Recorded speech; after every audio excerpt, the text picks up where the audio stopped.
sure you guys got pen and paper because he's going to give you exact spots to go for this weekend's tournament. This is your heads up. This is the one thing I love about when Mike comes and talks. He's not a charter boat captain. He makes money off of you guys fishing, so he's going to give you the exact spot. He's not going to give you numbers. He's going to say this tree by this house or by this gazebo or this dock with this boat on the back of the dock. The whole 9 yards. So without any further ado, Mr. Mike Mahoney and Mr. Matt Stafford. All right.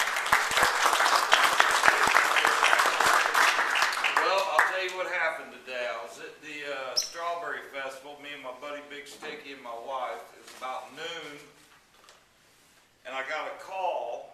It was Old People's Day, by the way. It makes me feel good when I go there. But I get a call from a bail bondsman that tells me Mike's sick and not going to be able to make it tonight. That I had to do the speech here. So I don't know what was going on. I'm going to check that paper arrested and see what really happened. He says he's sick, but we're not sure about it. Anyway, I told him I'd come up here. I know I was up here probably 2 months ago, kind of did a different seminar, kind of let everybody ask questions. The main thing tonight is trout. And I brought Matt Stafford. He's best friend. Known him since 3, 4 years old, and he's also the manager of the store down there. And the area supervisor. He's the area supervisor. Area supervisor, that's right. I'm going to get right into it as far as trout. One of the things, like Tiger said, and you know, me not being a guide, when we're on the radio Sunday, I get a lot of this from the other two guys. Like, come on, give me 1 week. I want you to catch fish. Trout and big trout. What won it last year, big trout? Give me an idea on length. 26. Was it 26? 26. Right, 26, realistically, can happen anywhere in Tampa Bay. I mean, there's plenty of 26-inch trout swimming around. The tournament's Saturday, right? Correct.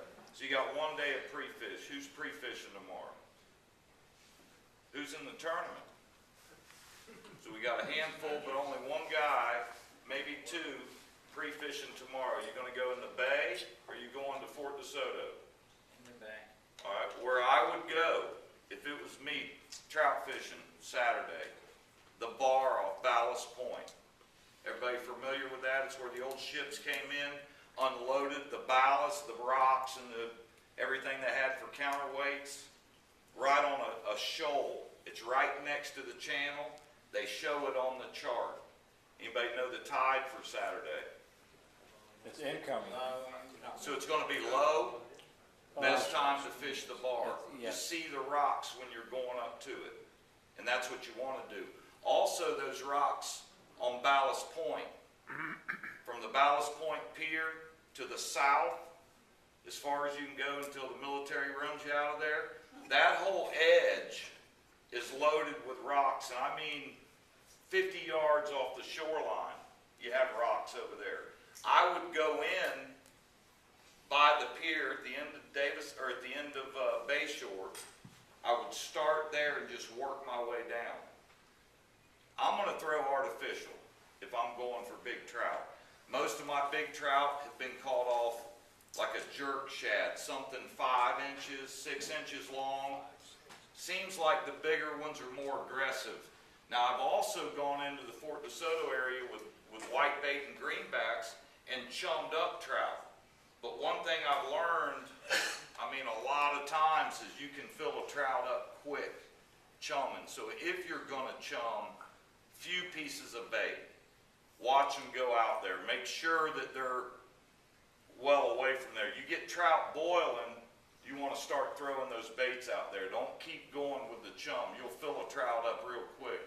Used to be able to fish McDill, and one of the creeks there in the winter would be loaded with trout in a deep hole. And that's where I would suggest you look, is your deeper edges right now, even though we're having 80-degree days. If I wasn't going to fish upper Tampa Bay, I don't know a ton about big trout from here to Port Manatee on the east side. I'm not as familiar. I'm sure that island, I went with Dave Marquette, you know, early springtime like we're in right now, and I've been to that Port Manatee island on that back side. and the Bird Key there, but also the Clam Bar. When you go straight across from Port Manatee, where St. Pete kind of turns and heads to the west, where both of the bridges are on the Skyway, there's bars that run inside there. One of them they call the Clam Bar. It runs down the causeway. I'd be on the deep side of that area right there. And I would run from bridge to bridge. Everybody's familiar with that causeway, right? That goes over the Skyway. You got the Skyway, and I don't know the names of the bridges. You got a low bridge, and you got a taller bridge. Yeah, one's Meisner Bridge. Meisner, I think, is the big one. Yeah. So I would start up there by the big one, and I'm talking 150 yards off the shoreline. Starting on a low tide is really what you want. Because for one, nobody's going to get stuck. If you go in there and get stuck, the water's coming. So you know you're going to have plenty of water. I also believe we're right near a full moon. I went fishing Monday, and it was a real weird bite. Caught one of everything and a lot of nothing, you know. I mean, we caught one blackfin, one red grouper, one scamp, 3 or 4 different kind of snapper, one of each. You know, it's kind of a weird bite, so you're going to be on that same type of bite around the full moon. They just, when I offshore fish and inshore fish, they tend to bite a little bit different. But I would work that bar super hard right there. All right, if we're at the low bridge, which is the middle bridge, right? You got the big bridge, which you said was Meisner. Then you got a small bridge on the causeway. Then you got the Skyway. You go underneath the big bridge, and you're heading, let's say, to Tarpon Key. There's an island, which would be on the causeway side, which I'm not sure the exact direction right there, which way you're headed, but it would be the causeway, it would be on that side of that channel. On the south side of that island, it's a deep hole. I've run a 30-foot boat in there and trout fished before.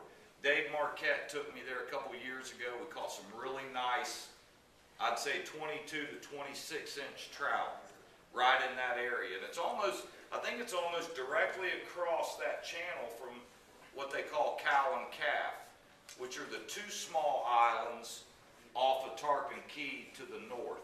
It's right behind the toll booth. That's a good spot. Yeah, That's a real good spot. And I would hit all those keys right there. Tarpon Key on a low tide, unfortunately, you probably have to run in there on a plane. So make sure you do it early. I think they got signs up. I've never read the signs, but I think the signs have something to do with running. But if you don't, you know, you don't pay attention to them, who knows, like that offshore license. You know, I wanted to make a real quick comment. Well, I've gone to those meetings that we're fighting for our rights, and they've really, what they've done is they've turned us fishermen against each other. And they say, you're inshore, I'm offshore, he's a head boat.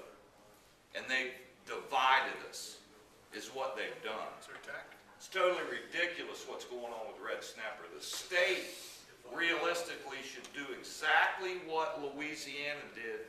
Said, we don't need you. We don't need your money. We'll manage our own fish. And their season's open from now, when they change the rule, to the end of the year until we tell you different. And that's where I went to catch red snapper. Because the fishery here is going more towards, you follow the money, that's what it is. People with the most money are the ones getting their way. A perfect example is that whole ordeal that went on in Boca Grande. The locals in Boca Grande were tired of seeing these out-of-town guys come in and be on TV. They said, oh, the jig's hurting the fish. They shouldn't have detachable. Save the tarpon. Well, the same law they pushed for and paid for, the main guy pushing for it got cited for it. Yeah. 2 of them. Both of them were cited for detachable jigs. And that's exactly what they fought for. So it shows you that what you're hearing is not really what's going on. And we should all stand together as fishermen so we can continue to fish. You have to fill out a license to go offshore. Does that mean if you don't get one and your buddy calls you with a 39-foot CV and says, I got the fuel, let's go, that you got to go, well, I got to see where my license is? I gotta go call and get my license. We should really stand together. CCA is a great organization. They're fighting for us. Most of these meetings they have are when we're at work. They know it. Or they have it in Key West. They go down to Key West and have a meeting, all of them together. The Gulf Coast Council goes down to Key West. None of us are going to take a trip to Key West in the middle of this and, continue being able to work. It's crazy, is what it is. So get involved with the CCA. Those are the guys really fighting for us. Back to trout. Fort DeSoto, deep holes. If you're coming underneath the Terra Verde Bridge, I don't know the name of the island. There's an island right out to your right, kind of southeast.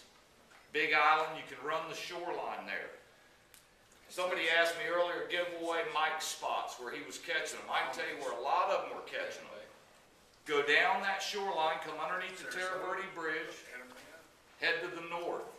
Stay next to the houses. Follow that canal all the way to the very back. Stay in the deep, fish in that deep edge the whole time as that tide comes in. Big trout are one of the hardest things to catch. I suggest light drag. They got soft mouths. I'd use a big jerk bait. I'd use something dark, black and gold. That's Shut up, you guys over there. I'll tell you guys, That Not your to- table over not there to interrupt Mike. sucks. the boundaries are inside Egmont Key. Tiger? Yes. Boundaries are inside Egmont Key. Me personally, not to interrupt you, Mike, some of my best trout fishing, good catches and decent size, are Anna Marie Island. It's a reach out of here, obviously, but the northern side and the inside of Anna Marie Island is incredible trout Is that fishing. in the boundaries, Tiger? Egmont, Yes. so it's Egmont, barely there. Topwater baits, angry trout down there on Topwater baits. 4th Street, jerk baits, topwater baits, and even what I call the Meisner Flat. I don't know if anybody knows what the Meisner Flat is, but just south of the Gaiety Channel out there, what do they call that? Hula Bay now is what that's Yes. all called. That big Picnic flat out Island. there. Some mean trout out there. So, yeah, good, yeah, definitely I- snook back on the inside of those islands. Where's Jerk baits, topwater. Trout early in the morning, guys. Little light ripple. They hate those topwater baits. How many people are live or shrimp? Don't use live shrimp. People.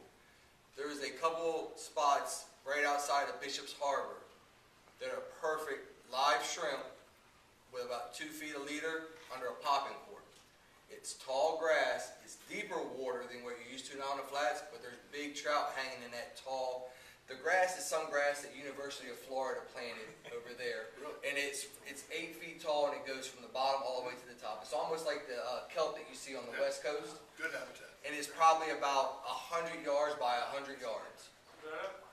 It's right outside. They're not there anymore. What's that? They're not there anymore. They're gone. I'm reading what you're saying. But if you go out there anywhere on those flats too, with that popping cork and about 2 feet a leader underneath it, with a live shrimp with like a number one hook, circle hook, all day. Now, I got a question for you, Tiger. You were talking about slinging in 27-inch redfish, and I started thinking, looking back at those weigh-ins that you and Sean do. Those are pre-fish. 27-inch redfish on the board. Now, I'm one of the sponsors, and y'all make the board. I mean, you catch the fish, you're in the tournament, but I'm just wondering, when do you get those When we pre-fish, we catch them all out. It's when we pre-fish. Don't pre-fish anymore. Just That's go what I fish. tried to tell Marlo. We need to stop pre-fishing. I got pictures of That's pre-fishing. what you get for showing up with a Bass Pro Shop. Bag. I know. Trust me, I know. When I get on Mahoney's boat, I'm known as Bag Boy. I've had to order a couple bags in for Tiger. He doesn't have a bag. No. I took that Bass Pro Shop bag after I got my Plano bag from Mahoney's, and I literally put lighter fluid on it and called on mine. Because I'm not dealing with it anymore. We don't have any proof of that, but that's what the story is. And I'll tell you something else. If y'all have spots that are go-to spots that you know you're going to catch trout, but you say to yourself, I've never caught a 20 25 incher there, a 22 incher. You know, you gotta believe that where there's smoke, there's fire. The big one's there. He may not be right in with those. He may be. Usually they sit on the outside. If you ever notice catching big snook, big trout, when you're chumming and you're fishing an area, usually see that big boil way in the back that you can't reach. A lot of times that's those bigger fish, which are, they do just like a deer. You know, the dumb deer walk in and eat the bait. The big dog's back there 100 yards looking, seeing what's happening as he walks around. Well, big fish are the same way. They don't want to use that energy. There should be a ton over there at Fort DeSoto. I mean, any of those islands, any of those deep holes. Somebody said something about Google Earth. It's great to look in the area you want to fish. You can actually see the potholes. You can get numbers off of them, GPS headings and all that, and go to those holes that look good. But I do know inside from Terra Verde all the way out to Fort DeSoto is going to be good trout fishing in that deeper water. You're definitely going to get on them there. Like Matt said, behind the Egmont, the bar I was talking about at Ballast Point, they call Long Bar coming off the Manatee River, which is inside Egmont, this side of Anna Maria, so you're in the boundaries.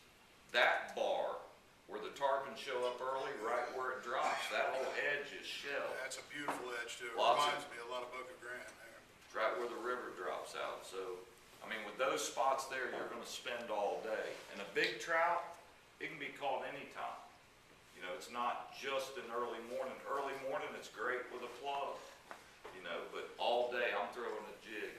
I'm probably throwing an 1/8 ounce head, letting it sink slow, working it slow, just seeing what they want to hit. If I got live bait, I'm walking out and throwing a handful out, looking for the big boil. Trout, a lot of times, make a popping noise or just a boil. Unlike a snook or a red, you'll see both of those are totally different. One thing I've noticed too when I've been trout fishing, especially on live bait, or even if you're throwing artificial, you'll get into a school of them. It seems like every time you cast in there, you guys are pulling out 16 and 17 inches at a time. Throw either a little bit further away from them, or to the left or to the right of them by at least 50 yards, and that's typically where the bigger ones are. You'll never find a bigger trout mixed in with all those 16s and 17s. No. That's one thing I've noticed with trout. The sizes, they'll stick to their sizes and stay together, and the bigger ones are always on the outside. And not mixed together. That was the point I wanted to make. In an area, if you get a big one, it's highly probable, he's very territorial, there's not going to be another large trout in that area. Back in the day, when I was doing a lot of trout fishing, a lot of artificial, we would carry little jugs, little water bottles, some rope, little weight. You know, you drift the flat, you know, you're being quiet, you catch one, you throw a jug, you know, you come through, you catch another one. Then you can come in and set up in that area, set out some live bait, some shrimp, depending on the time of year, some white bait, work that area pretty good. But if you get a big trout in that area, I would not sit in that area looking for another one. Say we got a co-angler on the boat looking to place as well. Move some. Not huge, but get out of that area a little bit and do the same thing. Work it and pound it up a little bit, see what you come up with. But trout seem to me to be very territorial. If there's one big boy in the area, there's probably not a bunch more. Now, I'm not talking, 18 to 20 inches. I'm talking that 24 incher and plus. You get a 24 incher or plus trout, relocate some, 100 yards or better. And it's not only a pothole you're looking for that trout. I think about coming into Tarpon Key with a real shallow boat, and you'll see where people have run across the flat and tore it up with their prop. Those big trout love sitting in that grass on those. Some of them you'll see dual engine. It looks like a four-wheeler trail through there. Where they cut that out, you'll see those big trout. And a lot of times you're not looking, don't look for it before you cast. You see that trail going up there, cast it out. I mean, all the way back to the boat, because those trout will get up next to that grass, I think it's turtle grass, and they'll actually kind of roll over them where you can't see them. But you drop that jig down on the bottom and you're bouncing it up and down, he's going to come out of there and hit it. Real good spot over there at Tarpon Key is all those potholes. Yes, sir. Like you say, look like dual tractor, like wheels go through there? Yeah, like when a twin engine boat, well, it's probably going to be like out here with four trailers.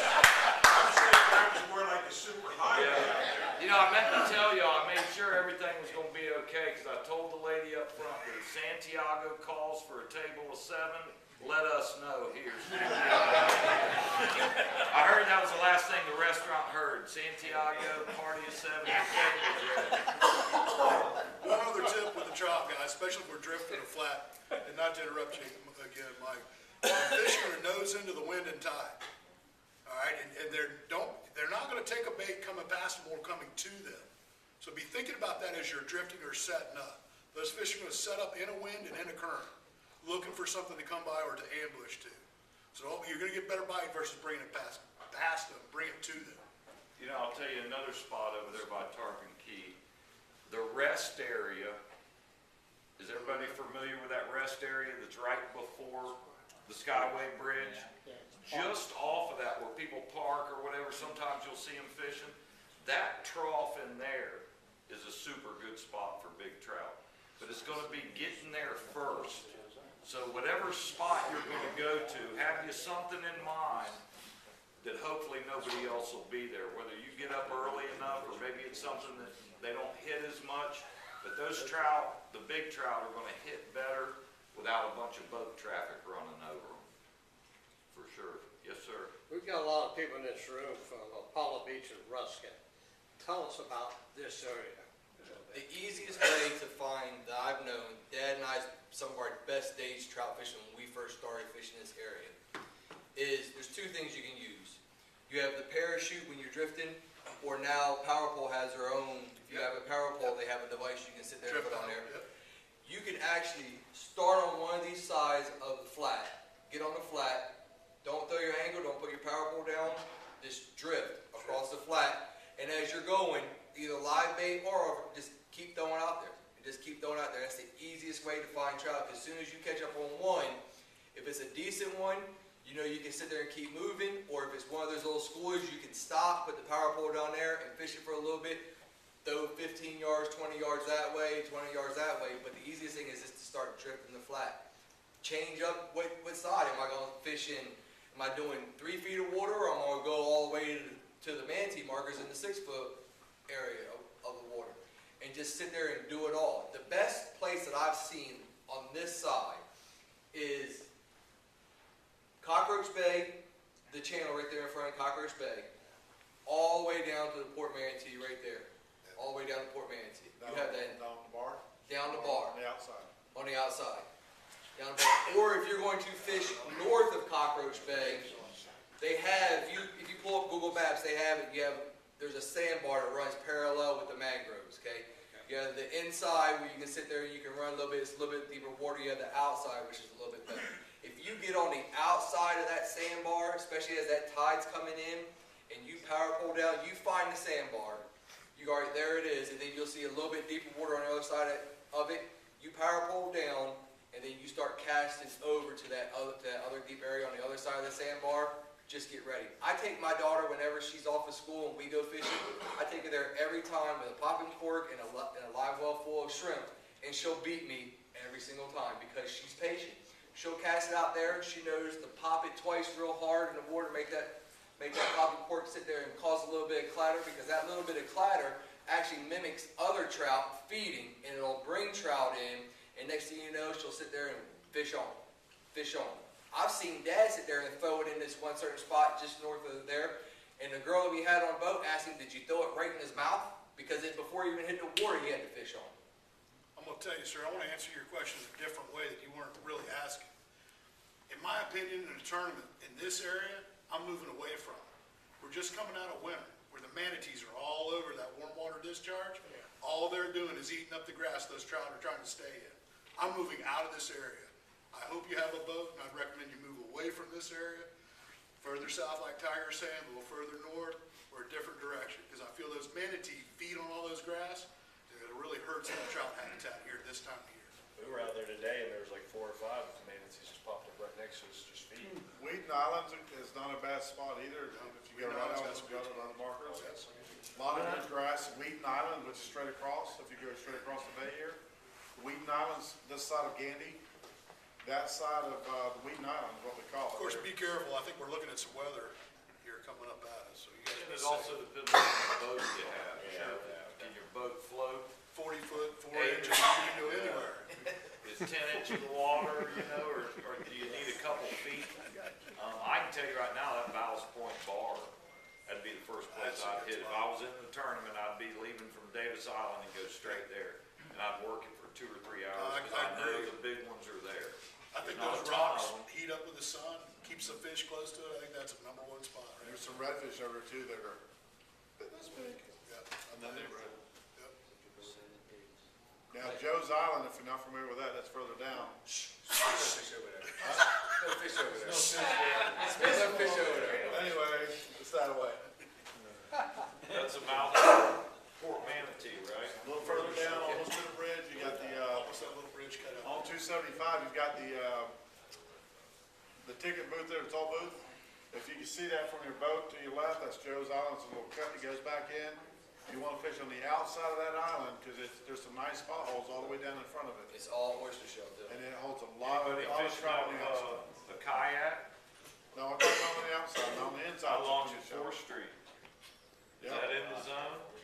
I launch at 4th Street across the bay, especially if you have weather. It's a good flat. Because it's a 4th Street. concealed area right there. And there's plenty of deep water back in there, 4th Street and Interstate. If you look on a chart, all that stuff back there, the Corps of Engineers dredged that all the way back. There used to be a little crab shack or something on that creek 20, 25 years ago. But that whole area right there is nothing but an awesome edge. It comes out and just where they dredged is super deep. And you'd probably be out there by yourself. You know, good place to launch Good right place there. for a The kayak in the wind. edge of the road. Then if there is weather where it's blowing, you can't get out in the bay, and you live on this side, you can't get across there, you have cockroach bait proper back there. And you're out of the wind, you're not gonna be in super deep water. I think the deepest back there, Josh, is what, maybe 5 feet in certain spots. The rest of it's anywhere between 2 and 4 feet, and there's plenty of trout back there. It's where you come out of the boat ramp, instead of going to the right and going on out to the bay, you just keep going left and follow it on back. Don't forget about the river trout. Yeah, and I was trying to keep them out of the river. Now, if you're not gonna go that far away, you don't wanna make the trip, the mouth of the Manatee right here, if you get this island, the main island right here in the That's center, good trout spot. right back out in front of the 100 yards, right out to there's some markers out here, some makeshift buoys, if you will. Manatee or the little manatee? Little manatee. Little manatee right here, it's right here. Right outside here. That's little manatees. What you said. Yeah, that's not a bad Josh, I got a spot. question for you. Them big trout gonna be in the John said there's no trout. the big man, what's Devil's Elbow in the Little Manatee River right now? I'll tell you where it is, Deep, because I'm not deep gonna, down big shrimp? I won't be fishing the tournament, which is sad, because I wish I could, but I got a trip. But I will tell you, for anybody who wants to fish the river, stop at that wish bar in front of Jump Point. Sure. Because that place holds a lot Always of big holds trout. trout. Always Every, holds trout. every Yeah, tournament, talk about every time I it. fish this tournament, we usually get a 24, 26. Where? Say again. It's right out there in front of Shell Point. You can't miss it. As you go in, to the On entrance of side Shell football field. there's a big bar out there Right in the middle. on the inside. That's where It's he's in the talking. mouth of the river. I tell you, it's worth, if you're going, if it's too windy and you can't get out to where your good spots are, just go over there, throw some shrimp under a cork with a jig head. What he's saying is just before you come out of Little Manatee, you have to turn north to come this way, that bar there. Is anybody familiar with Devil's Elbow in there? As you come back the hard turn, that area holds some good trout. Usually at the time of year, you can't keep them, unfortunately. There's some good trout in there, but you're gonna need to get down, a little weight, a little shrimp. I'll pitch Fun it a fishing little, regardless. I'll pitch it a little bit of advice. Those who are pre-fishing, and really don't have an idea of where to go and kind of what to do. Tiger kind of hit it right on the nail there. It's just kind of mostly drifting. But there's a lot of times that I have scout days, being a full-time guide. I don't want to always put pressure on the fish. Sure. So I just drive the boat around half the time. And if you get south of cockroach on those bars, okay, right now we're getting into a temperature change. Water temperature is going from where it was to a lot harder than what it is Yep. now. Fish are still kind of iffy about warming up all the way, Flesh. going out to their summer spots, or staying in where their winter spots are. They're kind of in the transition period. And a lot of these fish are holding right on top of the bars. So what you want to do is if you're going to scout, if you're going to look for fish, you don't really know where to go, get on the bow of your boat. Get a guy on the bow of your boat, put that thing in idle, and cruise all the way down the end of the bars. You'll see them. If you find them, don't fish them. Come fish them the next day of the tournament. That's how I do all my I mean, if tournaments. sit down real quick, cause there is something Don't called be bow on right. plane. You can't be on the bow, so if you see him, just get down real quick. Some of you are sitting up there. Pay attention. I have a tip, one tip. Tiger, what size trouts? 1 to December 20. 26. 12 inches. 1 to Oh, December 12 inches, yeah, 12 inches. 12 inches. If you catch one, December. take a Wait. picture. Yeah, absolutely. It was a horrible day. There was 1, 2, 3 trout turned in. There was one of the kids caught a bigger trout than what won the adult division. Yep.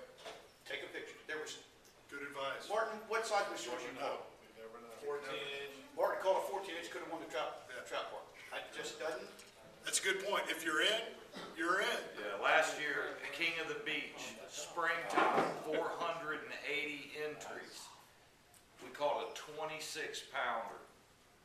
We went and weighed it. We were in 22nd place. So it shows you, just like he said, if you're in it, you never know. And don't believe radio talk, radio fish. This guy, Oh, got a monster. I mean, I'll put it on you. This I'll guy- make you feel so bad, not even have fish. Man, this ain't big. hey, this guy has kept me out fishing till the last minutes of a tournament, telling me he's got me beat. And I knew I was ahead. He had me coming to the scale at the last It was minute total with to nothing. motivate him, so he Yeah, wouldn't give with up. I wouldn't stop. Yeah. Of course, he's at the dock. He's pushing him and go, I got you, I got you, I got you. You better stay out there and catch another one. So the moral of the story is, if you're in the tournament, you're in the tournament to win it. Fish it hard, have fun, don't give up, bring what you got. You never know. They call it fishing, not catching. Yes, sir. Okay, I've got a question. The fellow was talking about a barge down there, going on the cocktail ring and turning left. It's a sandbar. It's a sandbar. Sandbar. Well, when I fished down there, there's a big flat all the way down that way.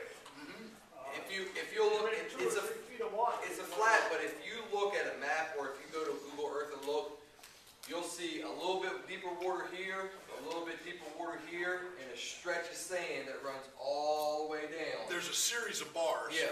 There's an outer bar with a trough, and then an inner bar with a trough, and then another bar where it's all shallow going up to the shoreline. And those fish, depending on the tide, will stage in these waters, either moving up or moving out based on the tide in the bay. And crustaceans. There isn't a barge there. Yes, sir. All the way down, All the way down. Depending on the tide, we've done some redfish tournaments in the past, and we would kind of get as far as we could in there in some extreme shallow water boats and start chumming, because we know the fish are coming. You get your baits out, you start chumming, few at a time, depending on if we're trout fishing, red fishing, we're trying to bring them all up, and those fish will be coming in or out as that tide goes. So know your tides, get a good idea of your water, and keep a bait in the water at all times. If they won't bite, throw a cast net on. Make sure you get a custom cast net for Team Mahoney Company. Says Team Mahoney's old. Exactly. That little slip in the law there with the gill nets, I got me a couple days out of it anyway, legal, I think. You know, one of the baits that I use on kayak fish, you got a little bit of wind and stuff like that, using artificial. And I didn't really ever use hard plastics, but one of my captains, he uses Mirrodine minis. And those things are, watch out for the hooks, because it comes up in your hand, you got a problem. But they're money when you got a little bit of a chop and you can't, you're not using our live bait. Mirrodine mini's kind of a good little bait. They swim. Just twitch, twitch, Yeah, really. twitch, twitch. I haven't caught a lot of fish on them, I've fished them, but just coming through the water, you know if there's something in the area, they're gonna eat it. They put off a nice shine, if you will, in the bait. Looks almost like a live bait. What did you call that? Mirrodine mini. It's a little mini bait, not so big. They have a regular size one, the minis seem to The work. minis for work us. good, and you can still cast them a little distance, and they're just he uses those with nothing, he can't get anything else to work, and I've seen the guy sit there and pull them in. You know Sean, Nurat, that guy, he just crazy, so they work. Another thing you can do with those, if you're fishing from a kayak, if you're going from spot to spot, just throw one out and drag it behind you. Yeah, You know- well, y'all think you're allowed to, I don't know if you're allowed to troll or not, but that's whatever your rules are, whatever they're. Your dad fishing one time was trolling with that new, he had the, what was the name of that lure where there's two, look like a whole group of. Live target. No, it's not the live target, it's not the Alabama. It's not the rig. bait ball? No, it was it Lure Logic that makes that one? There's a big gear with a hook, or Logic Lures. Was it your dad that was trolling and ended up catching 2 redfish or 2 big trout doing that? yeah. He was sitting there trolling along in his kayak, and had his off the back. So he was here to sit there and tell the story, and pulls in 2 monster. Was it trout or was it redfish? I think they're a trout, I think. Don't quote me on that. Ridiculous. He thought he was sitting there, and it was 2 of them. So you never know. So when you're going, you can go. Anybody got any more questions? Spots, tactics, definitions to some of our terminology for all the Yankees. You got a picture of a trout? What's that? Trout's the one with all the spots, not just the one spot, but there's a lot of spots on it. Did you catch a 20-inch sugar trout? Has that been pretty good? 20-inch sugar trout would be a nice trout. I'm telling you. Especially with a turkey. Make a good sandwich. They eat well. I'll tell you something. Whatever trout you catch, as long as it's a legal trout, bring it in. Yeah. Because a lot of people will catch a 16-inch trout and not bring it in, and sure enough, that trout just might win the tournament, or 3rd place, 2nd place. So, I lost an IFA kayak tournament one time, so I caught a 15, 16-inch trout, photo release, and my confidence said, no, you're just gonna get a little bigger one. Well, guess what? The rest of the day, they were all 14 inches. And if I'd have kept that trout, I'd have won one of those tournaments. They were giving away a Hobie kayak. It was a couple $1,000. it's too So much. I've learned my lesson from what he just said. Every fish counts. You just never know. So. Nothing else? No more questions? You guys got anything else? Good luck, everybody. I'll see you Saturday afternoon. Be safe. Thank you so much for being here.